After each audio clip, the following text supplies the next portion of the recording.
Hey everyone, and welcome to this next edition of the Snapchat. We are joined today, as we always are, by none other than Cozy Snap. Cozy, how are you doing today, my friend? What's up, man? Doing well. It's just so cool that we've done this every week, man, and always looking forward to it. And I think January has been a fun month, and we are going into the future Snap. So topics-wise and just Snap-wise, I'm excited. Yeah, and it's funny, you mentioned about doing this every week. I actually missed last week, and I want to say thank you so much for everyone's well wishes. Mommy, baby, and family are doing absolutely great. It meant the world to me to get all the support from everybody. It really did, both on Twitter, on YouTube. Everywhere, you guys are truly remarkable, and I want to say thank you, and a special thank you to Molt, who filled in at like the last possible moment, guys. Like, it was crazy how that day worked out. So Molt, thank you so much. Absolutely phenomenal guy.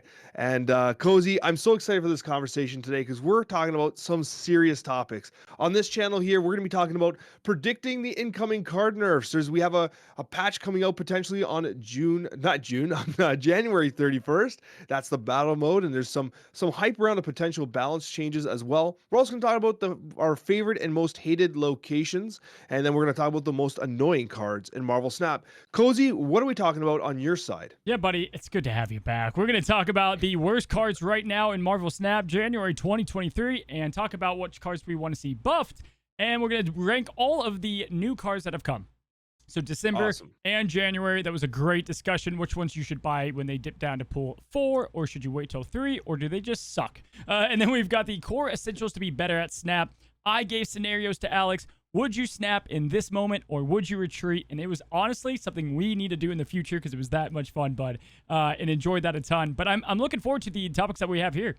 Absolutely. And I'll tell you one thing, I almost snapped when I pulled M'Baku, but that's more of an emotional damage situation other than what we were talking about. But what I will talk about right now is we want to take a second to predict some card nerfs. Now, Cozy, we recently got a patch that buffed a lot of cards. We got some buffs, and we got a couple nerfs too from some couple heavy hitters in the meta. But our Guardians of the Galaxies got buffed, and now we got to talk about nerfs.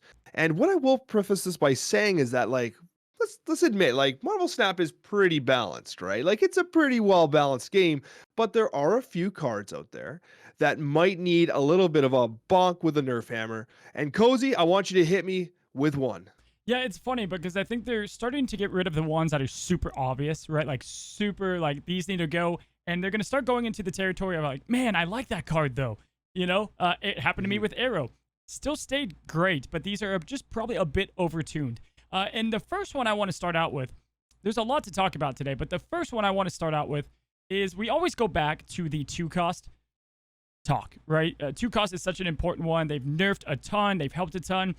Angela, I think, have settled into a really nice place. Mysterio, the same. Those are good. Over time, I think they worked out really nicely. I want 2-cost to kind of always be a wide open cost range of different cards you can plug into the deck. And the one that I think is a little above the rest because of just the impact it can have on other decks, on just the more often than not situations you'll play the card, is Scorpion. Scorpion right now, he's all over the place. He's all over the place, and Iceman, Scorpion, Sunspot, Scorpion. Scorpion is in most of the decks out there, being used as the 2-cost premier card to be plugging in. There's other options out there, and I don't think he needs anything major, Alex, but 2-1 feels pretty good to me. I think if he goes down 1 power point, I'm fine with it because, we don't know what the opponent has in their hand. But if you do hit all those cards, he's massive, dude. He's a big, big game changer. It's funny you bring that up because I believe he was 2-1 and he was awful. And like, this might be one of those cards that feels hard to kind of correct because, like, do you give it the Nakia treatment where it's like it only hits some cards in their hand and then it's just awful? Do you give it the 2-1 power and then it's just too weak and it feels horrible to play? Like, what do you actually do with Scorpion? And Scorpion is kind of keeping Silver Surfer in check because the Brood impact is significant. So, like, he's overplayed. It's such a weird card. It's hard. And this is what we talk about. Like, the game is pretty balanced, but like, you're right. Scorpion it's a heavy hitter. It hits above its weight. Like, it's easily like a 2-6. Easy. It's like a 2-7, 2-8 sometimes. For me, the thing with Scorpion, it's the same way that I did the nerfs, right? The worst card, sorry, is when I blow by cards that I'm never using. It's obvious. Scorpion is just being played so often. Now, does that mean you need to nerf all the cards that are being played often? No, but I see him too much for what I think he belongs in. But yeah, all these are delicate. I would never want to be the guy responsible for these. And, sometimes it just takes him out of the meta play a little bit more for a while. And maybe if he goes back to being not played at all, then they fix it, right? But I would have him as the first topic I wanted to kind of talk about today, Alex. Give me one that you have on your list that you think is going to be an incoming nerf. We talk about it very frequently. It has to be Death.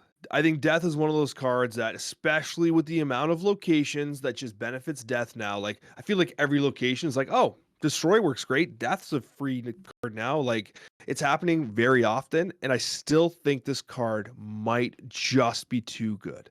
I think it's really. I think it just keeps going back to me for wave. For me, it's just the wave situation, not the death. Yeah, it's the death, and it's not even like death wave all the time, because I actually think death feels good a lot of the times for what you have to give up in your sacrificing turns, But like the wave situation and reducing, you only have to destroy 2 cards to make the interaction work crazy with wave, and to me, that just doesn't feel good. Wave, funny enough, because we might as well talk about it. Wave was on my side. We're basically talking about the same situation here. It's a death wave we need to resolve. Exactly. Wave was on my side because with wave, you're getting the crazy cost reductions with She-Hulk, which is just, because Bayros played a lot less these days. Like just period, Bayros not played near as much. But in general, with wave, she's doing so much more. Like first of all, she's having the opponent decide, okay, well, I kind of need to play my, it could be Heimdall. It could be whatever they were saving onto. Magneto for the crazy power shift. I should play him early because I get the advantage of power now. So you're getting that. You're having your opponent play really 1 card most of the time on turn 6. With Zabu now, that's all over the place. And then you have the whole death interaction. So it's a weird place, and I think it's so simple. I think they just don't let that affect the cards that can have their power adjusted, or cost adjusted. I don't think this is rocket science. I think that's going to be the fix. Yeah, it's kind of the idea of like, remember how like with Magic you had like the stack, right? I haven't played Magic in a long time, but like there was like a stack order of spells, right? Mm-hmm. And like this make wave override the Sarahs and override the Zabu and override the death effect. Like just set the damn cards to 4. Set them to 4. Like, you know what I mean? Yeah. And maybe that's like the resolution, because I think you're right. Maybe I was wrong to say death was the problem. It probably is actually wave. It feels off. It just feels off, and it's gone on for months now, and I just think they should adjust it in general. But yeah, I definitely like that you brought that up. And on that note, I think before we get into, because honestly, the other 4 I want to talk about are either season pass cards or new cards. Before we talk about that, there's one card that I hold dear because I love him, but he's starting to kind of, he's strong. He's strong because his con is a benefit. I want to talk about Magneto. I think Magneto, honestly, could be looked at. Because if you look at all the pros and cons of all the 6-cost cards and when to play them and whatnot, the 12 power staple that Magneto has with the ability to screw up your opponent, don't touch his ability. I think 611 is fine. I think 611 is just fine. Magneto's great. Like, I actually really like Magneto. I would counter to say that sometimes his effect is a disadvantage because, like, you're assuming he's going to be able to man-fight whatever he pulls. The disruption is good, but, like, you often play Magneto in a lane that, like, you kind of want to win. Like, that's 12 power. That's significant, right? But, like, if you're pulling Khazar and pulling, whatever with it, is there a chance you don't man-fight that anymore? So like I like the nuance of it because sometimes it's like, okay, I'm pulling these cards and I don't think I'm actually going to win the location I'm playing into, or you're like, I'm just going to mess up everything. But then Arrow messes up everything better. Yeah. So like, I don't know if he needs to be nerfed. I just think 11 power is still a hell of a lot. He doesn't compete with Hulk in the total power range. And then with Magneto, you can play him on a full location, negates the power. Play him on Cosmo, negates that. Or you can use the power to your advantage. And that's what I think gives him the little bit too much. And here's the thing. This was the card I was talking about in the intro. The one that I love, that I don't want to have kind of mess with. But I think he is starting to just kind of stand out a bit more. If you look at good card decks out there, he's always there. He's always in that. Yeah, because of, I think, what he does. And it's a weird, he's a weird one. But I think even 611 is still good. Like 11 costs, I don't think we actually have an 11 power. Do you have Orca? Did you tell me you didn't pay money? Oh no, I pulled Orca, my man, and I got the Pixel Orca at that. Orca. You played this card? You upgraded Oh, Orca? yeah, I played the hell out of it, dude. It was fun. I You wanted. hate your MMR. I think people, trashed on him early, and now that I've played him, I can confidently say he's not good. I mean, Yeah. I wanted to see if he worked with as an alternate destroyer because it makes sense in theory, but it never works out. It's just so much less consistent, Cool. The only thing that Orca destroys is your rank. Yeah, I mean that's for sure. Yeah, and you are, and he'll be the only card there at the bottom of the barrel. So he gets his ability to activate at least. But yeah, so Magneto was the spicier pick, Scorpion spicier pick. I could go off the the hot flavors that a lot of people talk about. Before you do that, I got to bring up one more because I'm actually shocked because you were like, I got a card I love, and I think it needs to be adjusted. I'm like, I know what he's gonna say, and you didn't say it. Okay. On my list, I'm looking at it right now. I have 0. Ooh. Why is 0, 1, 3? Why can't it be a 1, 2? When you're doing all this stuff with Typhoid Mary, you're doing all this stuff with Red Skull. Why does 0 have to be a 1, 3? Why does Hawkeye have to earn the 1, 3 so aggressively? You said that the con to Magneto is a positive. Dude, you were talking about 0, you didn't even know it. But 0's turn 1, Magneto's turn 6. So I think 0. Yeah, that's even easier. But I feel like with 0, though, if you don't get the pulls, like if you play him turn 1 and you don't have anything to play, and then you have other combo pieces, then you're like, oh, I can't use that now. Like, I'm not able to use it. Or like, I don't know. I feel I do get what you're saying. You're getting defensive. You don't want 0 to get touched. I don't. No way. You're gonna cut this out of the podcast. I like it. I'm gonna go over to Canada and cut it on your side. Yeah, I think that he feels good because then where do you stop? Right, Blade. Oh, he helps out Dex. He helps out discard Morbius's, right? Even though it's a random cut. Discard's hella. Everyone hates Blade. Yeah, I see as 0 climbs in popularity, I think that the 1, 3 is nice. I mean, but I just have to ask this. Magneto, you lose games too. Have you looked at 0 and been like, this is why I lost. This is why I lost. No, it doesn't have that impact. But you're right. It is a 1-cost card that can't have the same impact as a 6. Still, dude, this card is wild. It is good. It's a good card. I like that you brought it up though, because I do think that as like metas come and go, right? Like let's say 0 is just like clear cut top meta, no matter what months to come. Then yeah, like I think they have to.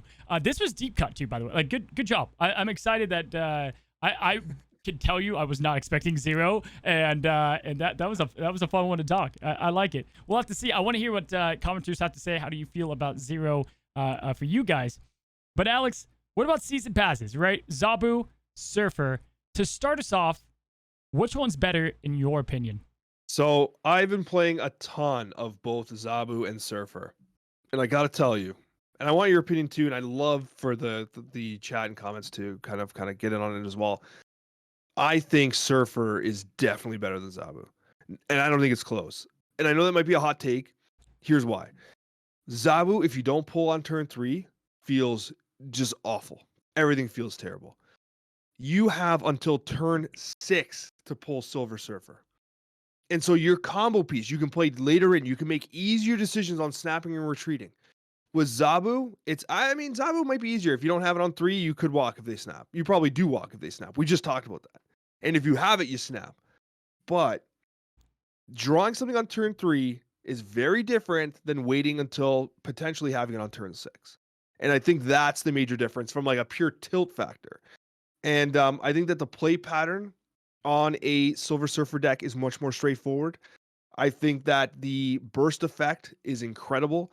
I think that the supporting cards are better. Yes, on Zabu, you have like the Absorbing Man, Spider-Man combination, which is great.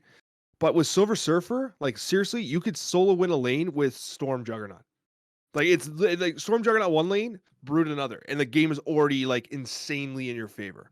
So like I just feel like Silver Surfer's play pattern, the need for it to be drawn by turn 6, not turn 3, and honestly, just overall how powerful it is makes it better than Zabu.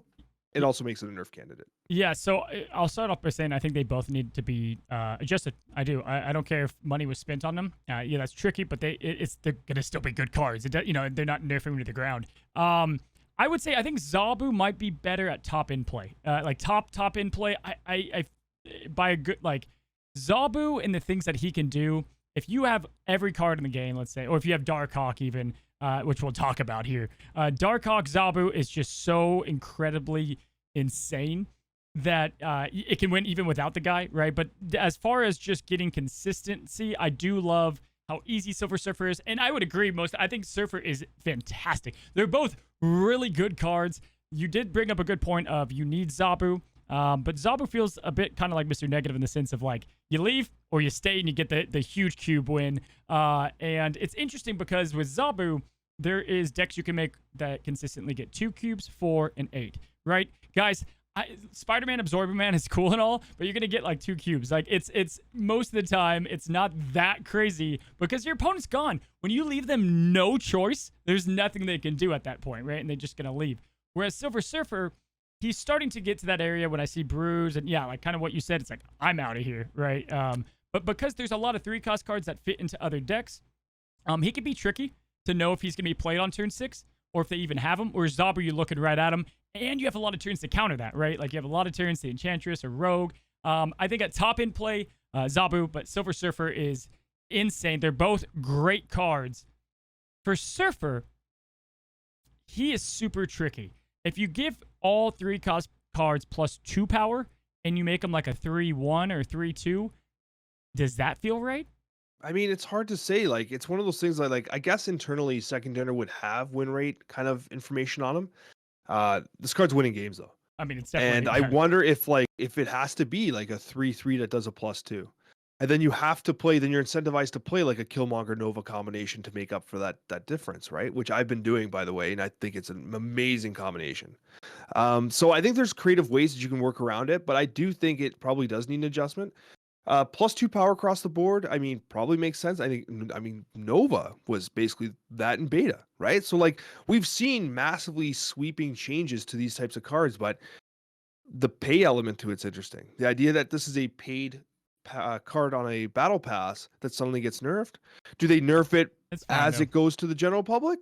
And now they're like, oh, thanks. So everyone that paid money gets to play it at super powerful. Then now that the free to play players get to access it, you're nerfing it. Like, thanks, I guess. Yeah, I mean, right? that's like, bound to. I mean, people are gonna love to say that in the comments. It's a difficult situation, and like, but it's all. I don't know if but for the health of the game, honestly, I guys get mad at me. It's like I don't care. Like be mad. Like I'd rather the game be healthy than mad. Well, because here's the thing. It's not like they're gonna make them terrible. It's not Overwatch where Genji is amazing and then he like gets nerfed to the ground and it's not played. I mean, if they did that, then I would be pissed. Like if they made Silver Surfer garbage tier, but they've done such a good job of making never having a card disappear to oblivion. Like Mr. Negative went from huge power.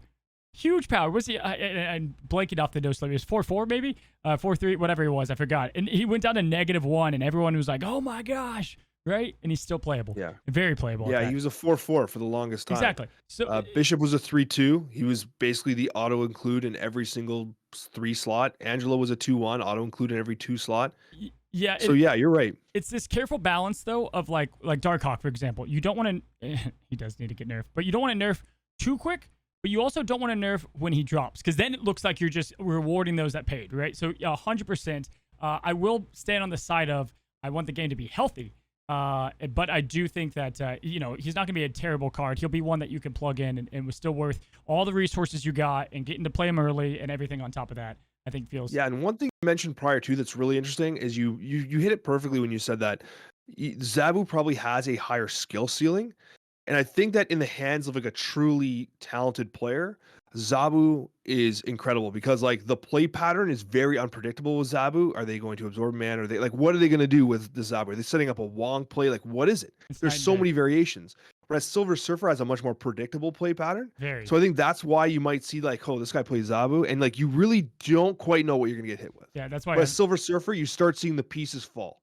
So that's what you hit the nail of what I kind of was going at is like, yeah, I think Zabu is much better at top end play. I think Silver's really good, and he's great. He's a great card. And I think too, if you're trying to get to like 90 rank, even infinite, but if you're trying to get that, it's like it's a easy staple to watch a movie and play a Silver Surfer deck. Like it's pretty, brood it out, storm it out.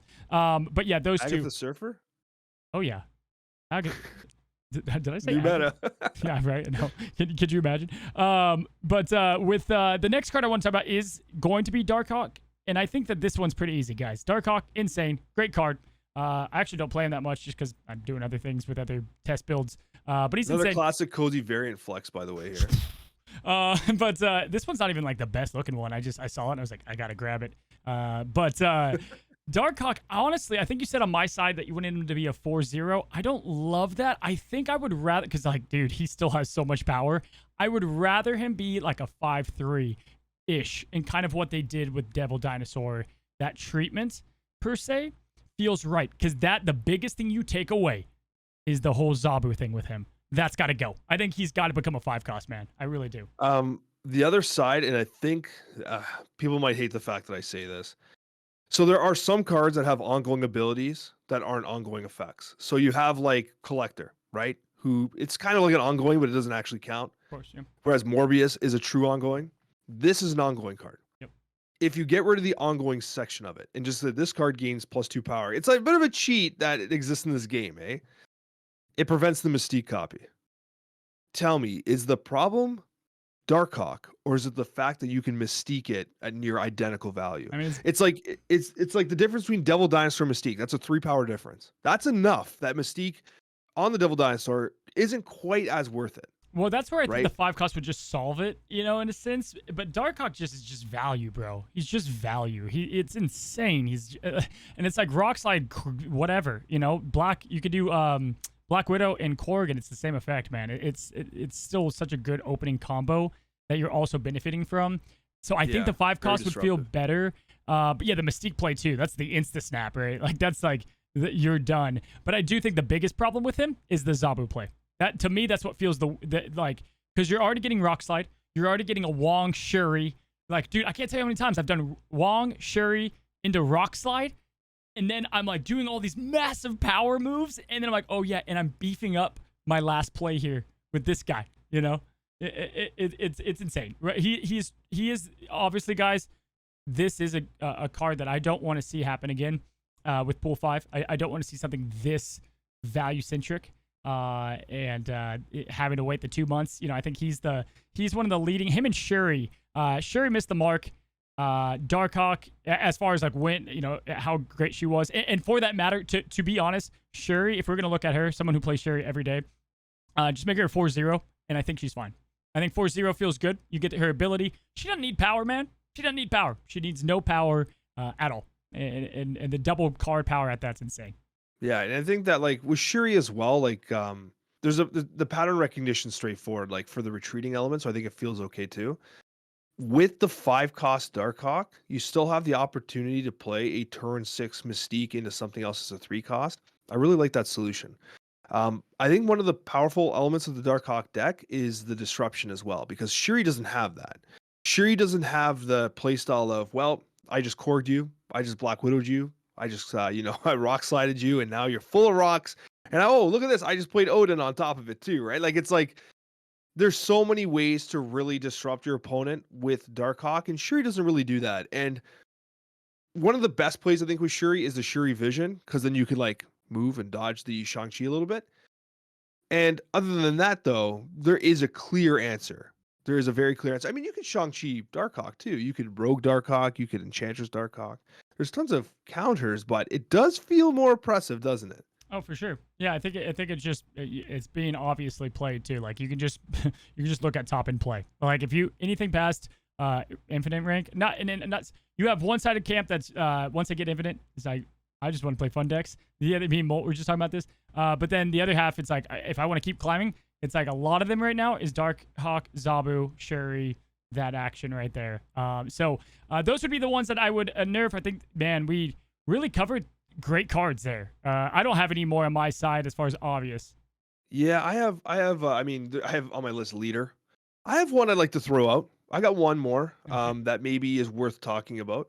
What are your thoughts? And I don't know if I even want to say this because like I don't think it needs to be nerfed, but like what's up with armor? Is it too good? Is armor too good? Like talk to me about armor.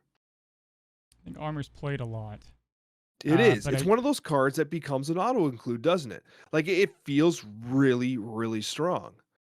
Is armor a nerf candidate? And remember, the reason why I bring this up is because like I was surprised when Mysterio got nerfed, right? Because they clearly had some stats in the back where they're like, you know what? this card's too good. It's not what we wanted. Is armor becoming too good? I think they nerfed Mysterio because you could use his illusions with Patriot and Carnage and Bishop. Yeah. And so you Bishop, ended yeah. up getting like 10 power, 11, 12 power plays. Whereas armor, you don't get that. I think armor's fine. I think she's played a lot, but I think she's fine. Yeah. But like honestly, that made me think. I like that. That made me think for a second. But I think she's fine. I think 2-3 is good. She's definitely an auto include though. She's an auto include because like Shang-Chi's a 4-3, but he's a 4-3. She's a 2-3, and it's a tech card. They're both tech cards too. So like armor is a good value at 2 cost and a tech card. So 2-2 like because she counters destroy in a lot of ways and she helps you. Armor's just a good card though. The nice thing about armor as well is that like it leads perfectly into our next conversation about locations, because armor is actually a bit of a saving grace for a lot of the locations that are becoming increasingly more challenging to deal with. Now we're going to be talking about favorite and most hated locations right now, but locations in general are becoming like increasingly exhausting. Like the idea that like there's so many destroy based locations, and that's fine. But like one of my absolute favorite locations on the planet is like Nova Roma. Draw me a card. Let me play a location and not have to sweat. Let me play my damn cards. Give me another one. Let me play the card. Cozy, is there a time where you see Nova Roma and you're upset? No, and I think you bring up a good point. And I actually think I said this on like when I was filming a battle, mid-battle. I got another negative location where I had like 2 like just like ones that I had to play around, which is fine, right? But with the new location coming every week, and they want to be fun and tricky about how they do them, there's a lot of navigation. There's a lot that feel like bad. One thing I just want to see, to be candid, is on their website or wherever, I want to see high chance of showing up, medium chance, low chance, and I want to look at the locations right there, show the general public, and then you would have that feedback, right? So like if I saw what do I feel like I see Lamentis 3 more than I should, and I'm like, is this in the low chance or is this medium? If it's medium, what are you doing, right? So I think they're fun. I love when Ego shows up, but I feel like I get Mindscape like or Weird World every other game, and at times it's like it's a fun thing to try to work around. But how often are they showing up? So I would love to see transparency, or even a way that you get or like the cycles. In some ways, maybe they could figure that out. That ultimately, one way or another, if they're doing locations all the time, which I love in Marvel Snap, it's why I love the game, or one of the reasons, they're gonna run into a problem, right? Because like every week, they're gonna run into like too many or whatever. I want transparency, buddy. Yeah, no kidding. And one of the things that like I was thinking about, like this is kind of like a shower thought. I was like, you know what? Like there's a reason why I don't stream on Wednesday nights. I can't stand feature locations. I'll be honest with you. I can't stand them. They drive me friggin' nuts. They make me not want to play the game. And I know that I'm not alone in that kind of feeling. But also, like, locations make Marvel Snap really unique. So they got to be there. They have to be. And the other side to this is, I was thinking about this. I was like, you know what? I don't like featured locations, but I think I would miss them more if they didn't exist. You know what I mean? Yeah. Does that make any sense? I'm like, if they weren't there, I think I'd miss them more than the fact that like I kind of am annoyed that they're there for 48 hours. And I think the major problem is, you kind of touched on it, like the probability. We need to know what the probability of different locations are, but I don't know how the programming works, or I'm not a game dev. How many times have I said that on this podcast?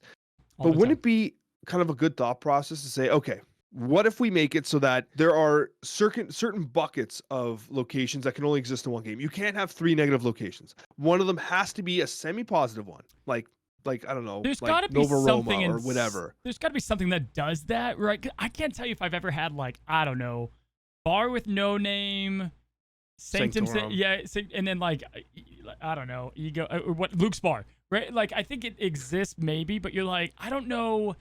I feel like that I would see that so much more out of all the games I play. There's got to be something, but even more so. I would agree there, 100%. Yeah, I just think that like locations, they have to be fun. This is a game that has to be fun.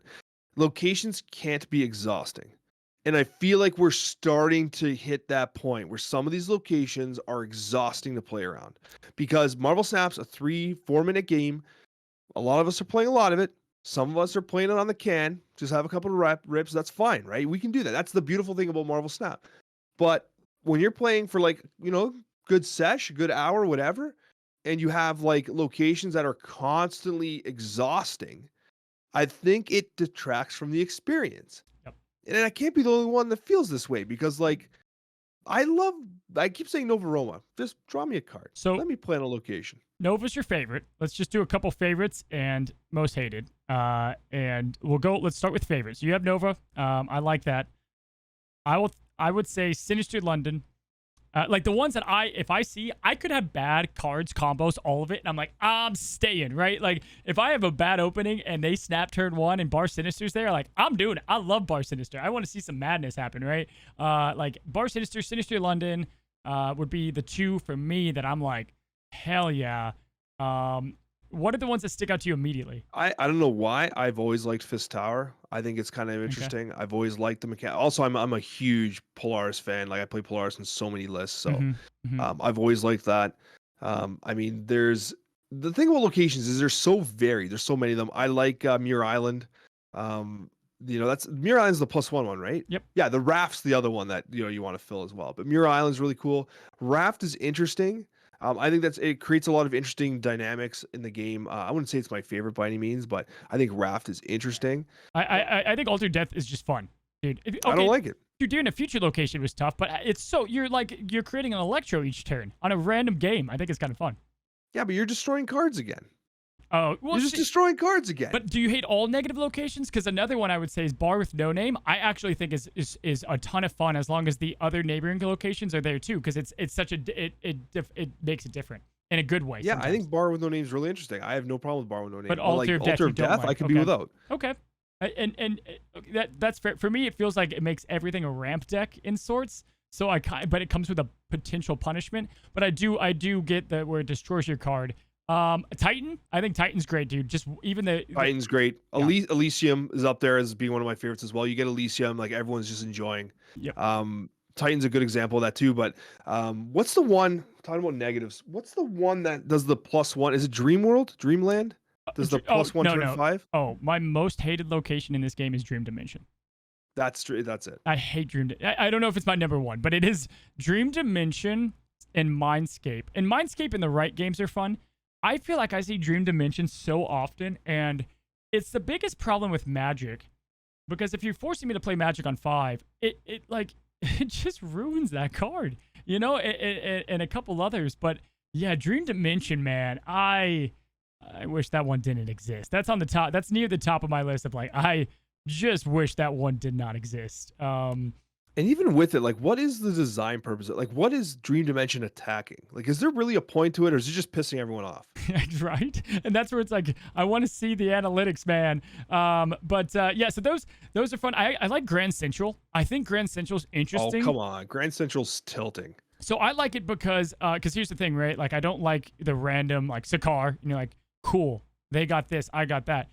Grand Central, you can make your deck work and play things early or differently to have it pull a good card or a better option. That's what I like about it, if you play smart around it. It's the way better version of X-Mansion. Yes, that's it. That's a good sense. Ego, fantastic. I'd never see it, but when I do, I'm like, okay, sign me up to this rodeo. Snap. Yeah, well, that's the rules. As far as those, I think those are good. I think, Asgard's fun. These little meta games on certain turns is kind of interesting.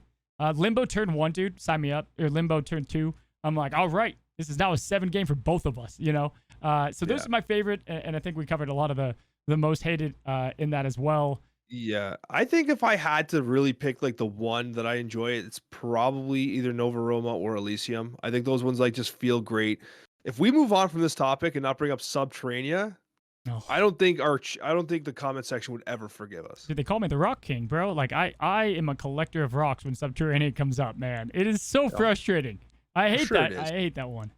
All the Darkhawk enjoyers though, eh? Oh my god, dude! Have you seen the? I love when there's Lachilla or whatever, and you have a Darkhawk, and I saw this guy just like playing all of his cards in there, and I'm like, dude, I have like a 50 burger on Darkhawk over here. That Lachilla or whatever it's called, I don't want to say it either. You said it wrong, so I'll say it wrong with you. Yeah.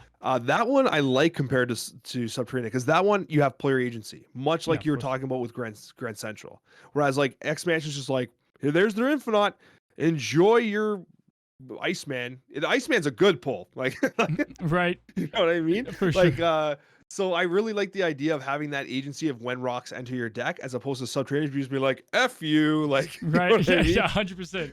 And I think a lot of the newer locations have done pretty good. Like, I don't mind Throne Room. Warrior Falls, I go back and forth. It's pretty annoying, but it is what it is. It's interesting, at least. The glitching is annoying. I actually love Gamma Lab. I love like what are you gonna do? What am I gonna do? Like, who would get a race? It's early enough to be like, all right, I'm retreating. I lost that battle, or I've got a Shang-Chi. Dude, Morag, is that the one where you can't play the card there first? I hate that location. Freaking hate that one. Morag might be the one that you can't play on, like, the first card there. Yes, that one. I don't like it. And then there's Vormir, which is the first card you play dies, right? Which is fine. That one I'm like, whatever. Like, sacrificial, Nakia. But on Morag, Nakia, come on. I don't know. It's Black Widow. That just happened most recently, so I was Okay. what came to mind. But Jotunheim, love the metagame there. Like, a lot of these have good metagame, and I'm curious to see how many times they can keep that up. Actually, I like Jotunheim as a No, I Colossus do. enjoyer. Oh yeah, dude, I like it. Yeah. It's a metagame. It's fun, and it's like, okay, I have a Maximus. Can this boy take the heat for a couple turns? Is it worth playing on 4 or whatever that might be? On that note, there was like it must have been a month ago. We talked about how Colossus was an underrated card, and I feel like Colossus is coming up quite often with some of these locations. Freaking Rickety Bridge, dude, kill me. Oh, that one was. I wish Rickety Bridge was, if there's the same amount of cars on each side, then the bridge stays, right, like a Rickety Bridge, because then it's like you both have one card, and you're like, all right, and then you're like, you know what? I choose to kill the cards. But Or like whoever has the most cards on it gets destroyed, like Titania value. Oh, okay. Yep. So it's interesting. I think there are ways to make it fun, for sure. Awesome, dude. Well, that's it that I got on locations. So talking about annoying cards, Alex, I want to talk about cards that aren't just tech cards. Like, I want to hear from the viewers and you. We can talk about tech cards for sure. Those are the most obvious. Like, I hate Cosmo, who also, by the way, I have in the picture. We should have said him. I think he might get adjusted. But what are the, you can include tech cards here, most annoying card in the game? Go. It's Iceman. It's Iceman. That's It's your the most only. annoying? Iceman is got to be one of the most annoying cards. You know why? Because Iceman low key text hits Sarah if it's in the opponent's hand. That's what it does. Hits Zabu if you're your opponent. Hits Silver Surfer. It hits exactly what you don't want it to hit every single time. 60% of the time, it hits it every time. Oh, for sure. I do feel like Iceman is definitely like Scorpion for that reason. I have there too.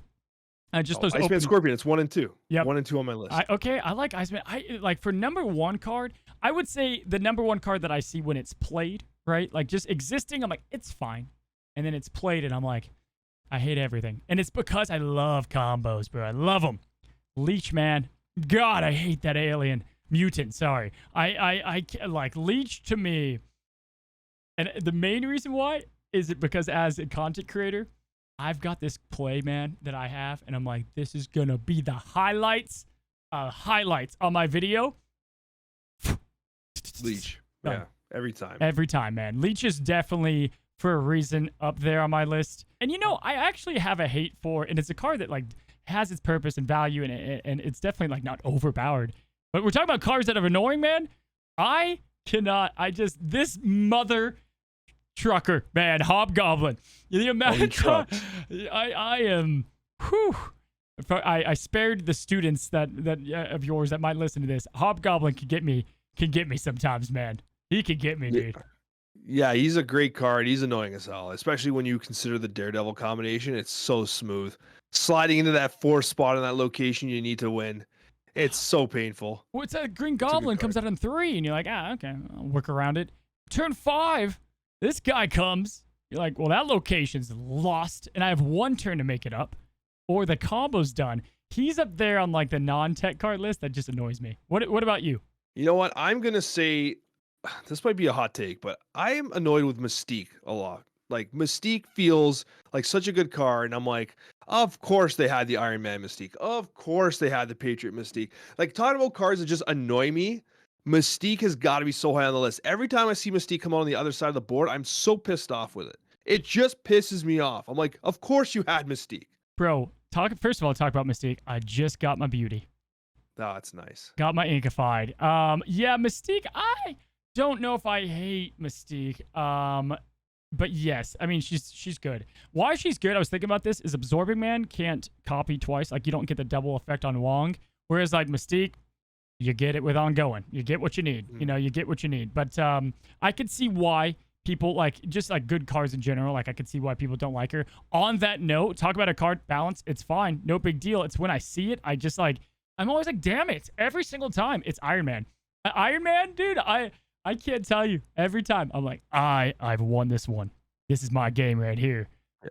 I hate Iron Man. Yeah. Every time, man. Robert Downey Jr. Damn you. I'm telling you. And then I'm like, I'm gonna put him in my deck, and I'm like, I don't know. I know. Yeah. Right? But Iron Man, again, I'm trying to pick cards that aren't like as like, you know, like Shang-Chi always destroying Leader. my 12 power. I know, like we're trying not to talk about Leader and a couple of the obvious ones. Yeah, Leader, but Shang-Chi, Enchantress, Rogue, or not Rogue, Cosmo. It's like, okay, that's. You're gonna hate me though. I got one you don't want to talk about. Don't say Because she already got a little Don't bit of say a her. bump Don't with the nerf. There's no need to. It's Arrow. Okay. We gotta talk about Arrow. How annoying is Arrow? Hmm? It's annoying. Admit it. No, you don't even want to say it. You know it's annoying. What now? I'm sorry. Arrow. Audio. Yeah, I don't know. See? Yeah. Oh, all of a sudden his your headphones don't work anymore. Arrow has got to be one of the most annoying cards in the game because like its effect is so crazy. And I think you said it months ago that even if she was like a 5/5 or a 5/6, still 100% playable. Yeah. That goes to show you how damn good the effect is. For sure. I think she hasn't gone down in value at all from 5/7. I have her. Hey, listen, I built this graphic down here. You guys can see Arrow was the card I used as the example. I knew she would be on this list. And that's right. It's the cards that just affect what you're doing. It's, you know what I mean? It's like that. It's just so dang annoying there. I don't know if I'm ever like, damn you, Arrow, you know, but like, because I try to anticipate Arrow all the time. Like, she's my card that I'm like, here it comes, you know, it's like, it's coming. But yeah, I'm sure Arrow is amongst the top of the list for plenty of players out there for sure. Do you have any other ones? I mean, I'm willing to close this off with the most annoying card in the game. There's a card that upset me so much when I saw it. So much. I literally almost punched my monitor while streaming. I had to hold it back. I had to hold back my anger because I'm not even making this up. I was so visibly upset when this card showed itself on my screen. You know what card that is? What card? It's M'Baku because I pulled it out of reserve and I had not pulled a card for like 700 levels and I got M'Baku and I almost snapped. I almost lost it, Cozy. M'Baku's the most annoying card in the game. I can't wait till Century finds his way in your you haven't pulled. Have you pulled a pool 5? How dare you curse me with that? Have you pulled a pool 5 card? Yeah, you have. You've got a couple. I know. I don't remember. I don't remember pulling. You got Bast. I pulled Bast. You got Bast. Of course, it's getting demoted. Century. I know, right? Century will make you be having warm embrace with Mr. M'Baku. Warm, sweet embrace. I like that as a close. I think that might be at that. There's no other way to close it. I like it. That is something, my man. That is something. I got M'Baku as my first poll ever, and so like I don't know. Remember, dude? Yeah. That was literally emotional damage. You were upset. Like, don't pretend like you weren't. Oh, I've healed. You know what I'm feeling. Those wounds have healed. Those wounds have healed, brother. You know. They have not healed for me. Yeah, it's fresh, man. It's a fresh cut. Anyways, guys, thank you so much for joining us today on this podcast. We really appreciate it. Cozy and I appreciate your support. Definitely, leave a positive review on, Apple Podcasts, Google Podcasts, wherever you might be listening. It makes a huge difference. Smash the like button because I know you already have, and we just appreciate your amazing support, guys. And the best part about this is that you get to see another video. It's right there in the middle. It's Cozy's video, and so be sure to check that out where we talk about the other side. Cozy, thank you so much for joining us today, and everyone have yourselves an absolutely wonderful day.